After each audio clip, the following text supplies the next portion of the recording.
무형교회에서 유형교회로 오늘의 묵상입니다. 40일 동안 예수 그리스도를 묵상하고 하나님의 은혜와 사랑을 묵상하는 시간이 되었으면 좋겠습니다. 오늘은 마가복음 14장 43절에서 44절 말씀을 묵상하겠습니다. 성경 말씀을 보겠습니다.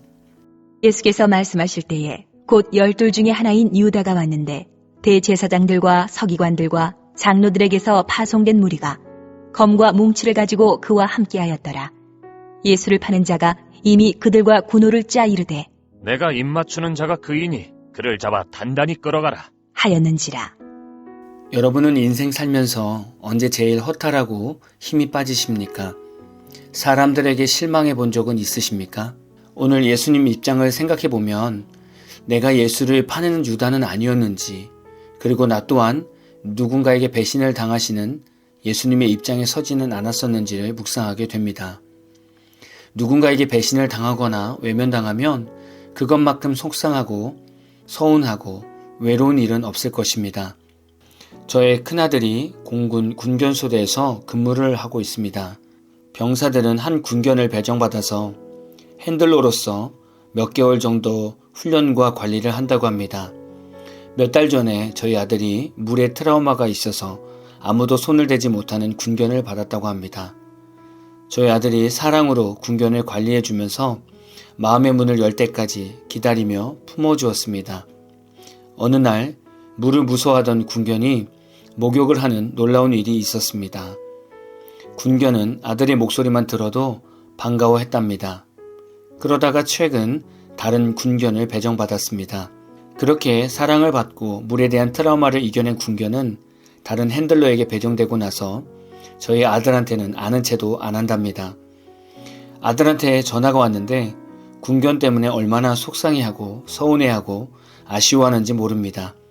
자기가 몇 개월 동안 사랑을 쏟아서 훈련한 걔가 자신을 외면해도 이렇게 속상한데 예수님은 3년 동안 동고동락하며 함께했던 제자 유다로 인해 팔려가시게 되었습니다. 이것만큼 억울하고 속상하고 서운하고 마음 아픈 일이 있을까요? 그런데 이것이 예수님의 삶입니다. 다른 이들에게 구원을 베푸시고 사랑을 베푸시지만 항상 인간은 그 사랑을 잊어버리고 제 갈 길로 가는 것입니다. 지금 이 시대에서도 예수님이 더 마음이 아프신 것은 예수님께서는 항상 우리 마음에 계십니다. 그리고 우리 삶에 항상 함께 계십니다. 그런데 우리는 마치 우리 마음에 아무도 없는 것처럼 아무렇지도 않게 다른 우상을 데려온다는 것입니다. 어느 날은 자기 애인이 내 마음에 예수님의 왕자를 빼앗고, 어느 날은 돈이 내 마음에 예수님을 죽게 만들고, 어느 날은 여행이 예수님을 배신하게 만들고, 어느 날은 나의 교만과 자존심이 예수님을 버리게 만듭니다. 그리고 우리는 유다가 돼서 가정에서나 교회에서나 직장에서 당당하게 살아갑니다. 누군가는 예수님께서 십자가에 달려 죽게 하는 역할을 해야 합니다. 그러나 예수님의 제자가 이런 역할로서 쓰임받는다면 너무나 슬픈 상황이지 않습니까? 저와 여러분이 이런 역할을 해도 너무나 슬픈 상황입니다. 마가복음 14장 21절에서 예수님은 가룟 유다에 대해서 이렇게 말씀하셨습니다. 인자는 자기에 대하여 기록된 대로 가거니와 인자를 파는 그 사람에게는 화가 있으리로다. 그 사람은 차라리 나지 아니하였더라면 자기에게 좋을 뻔하였느니라 하시니라. 여러분은 내 자신이 가룟 유다인지 아닌지를 어떻게 분별하시겠습니까? 가룟 유다는 먼저 교회의 십자가를 무시합니다. 죄를 용서받은 구원의 은혜를 무시합니다. 그리고 예수님의 몸된 교회를 무너뜨리려고 합니다. 그리고 하나님께서 교회에 주신 권위를 무너뜨리려고 합니다. 요즘 교회에서 왜 이리 싸우는 일들이 많은지 모르겠습니다. 분쟁이 일어난다는 것은 어느 한쪽은 예수님의 편에, 어느 한쪽은 가룟 유다가 될 수 있는 것입니다. 또는 둘 다 가룟 유다가 될 수도 있습니다. 서로 다른 예수님의 편에 있다면 분쟁이 일어나지 않을 것입니다. 그리고 가끔 교회 안에서 사회의 정의로 불타는 성도님들이 교회에서도 정의를 외치며 교회와 목회자를 풍비박산 내는 경우도 있습니다. 물론 성도뿐만이 아니라 목회자들도 가룟 유다가 될 수 있습니다. 목회자들도 예수님께 온전히 붙들려 있지 않으면 예수님의 몸된 교회를 세우지 않고 오히려 자기 중심의 교회로 만듭니다. 그래서 십자가의 보혈의 은혜가 사라지게 만들죠. 또한 성도를 천국으로 인도하는 것이 아니라 지옥으로 인도하는 목회자가 됩니다. 이런 목회자 밑에 있는 성도들은 점점 삶이 어두워집니다. 여러분은 지금까지 교회에서 신앙생활하면서 가룟 유다와 같은 역할을 하시지는 않으셨습니까? 때로는 교회에서 무엇을 하든지 부정적으로 보는 성도는 아니셨습니까? 목회자의 설교를 속으로 난도질하며 판단과 정죄하는 성도는 아니셨습니까? 교회에서 신앙이 여린 성도에게 세상에서 타협하는 모습을 보여주는 성도는 아니셨습니까? 담임 목회자를 찾아가서 선은 이렇고 후는 이런 거 아니냐고 지적하며 따지고 가르치는 성도는 아니셨습니까? 물론 목회자들도 가룟 유다가 있을 수 있습니다. 목회자의 자리를 내 권력의 자리로 생각하는 목회자는 아니셨습니까? 성도들의 부흥이 곧 나의 능력이라고 과시하는 목회자는 아니셨습니까? 성도들의 아픔과 힘든 것은 상관하지 않고 그저 내 취미와 교회 정치에만 빠져 지내는 목회자는 아니셨습니까? 이런 일들을 해보셨다면 당신은 예수님의 보혈의 은혜를 버리고 교회의 권위를 무너뜨리는 가룟 유다입니다. 가룟 유다는 멀리 있는 것이 아닙니다. 바로 내가 가룟 유다가 될 수 있습니다. 가룟 유다가 되지 않는 방법은 예수님의 사람이 되는 것입니다. 누구의 편도 아니고 오직 예수님의 사람, 예수님의 몸된 교회를 세우는 하나님의 사람이 되려고 노력하는 것입니다. 지금은 고난주간입니다. 오늘 하루 나는 예수님을 배신한 적은 없었는지 다시 한번 돌아보시고 참된 회개의 시간을 갖는 하루가 되시기를 진심으로 소망합니다. 오늘 마무리 찬양은 주찬양의 우리의 어두운 눈이 라는 찬양입니다. 찬양 후에는 잔잔한 연주곡이 있습니다. 말씀을 생각하면서 기도하는 시간을 가져보십시오.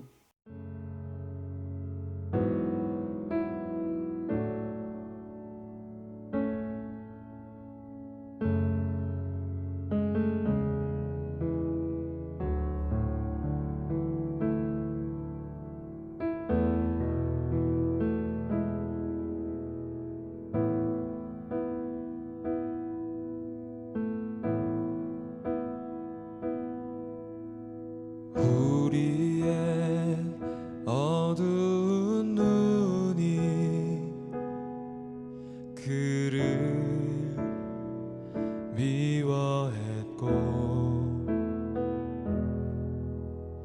우리의 캄캄한 마음이 그를 몰랐으며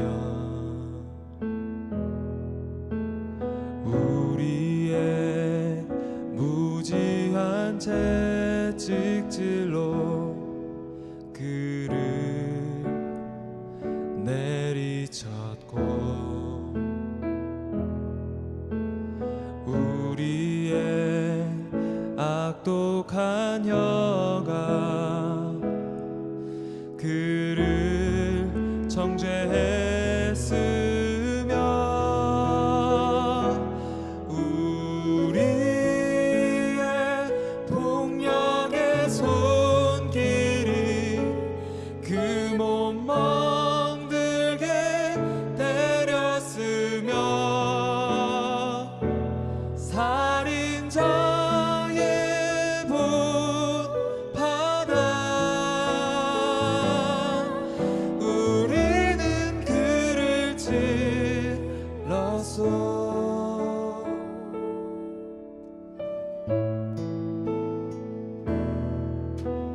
우리의 어두운 눈이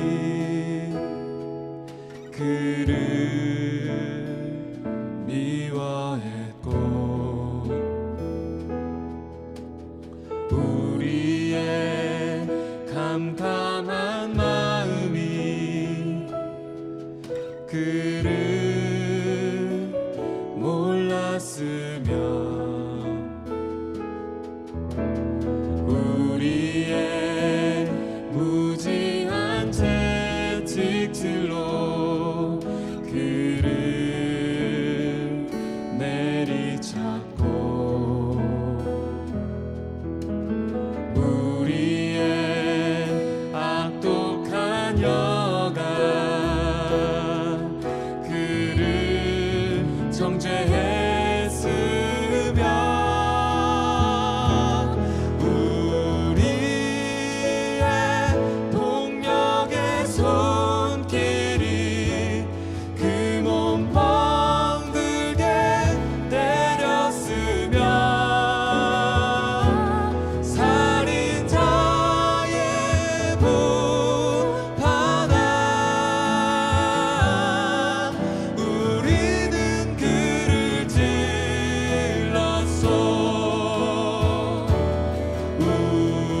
그는 살아나셨고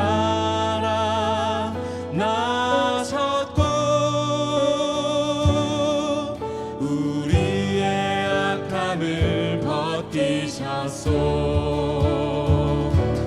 우리는 그를 죽였지만 우리는 그를 죽였지만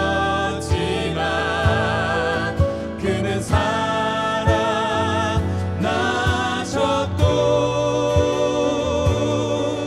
우리의 악함을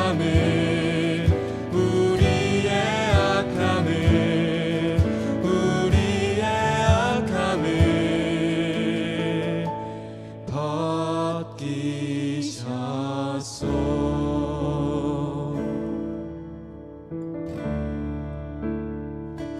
오 어린 양 귀한 어린 양 주님을 사랑합니다.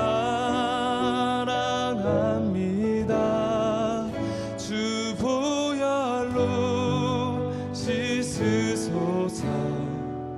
예수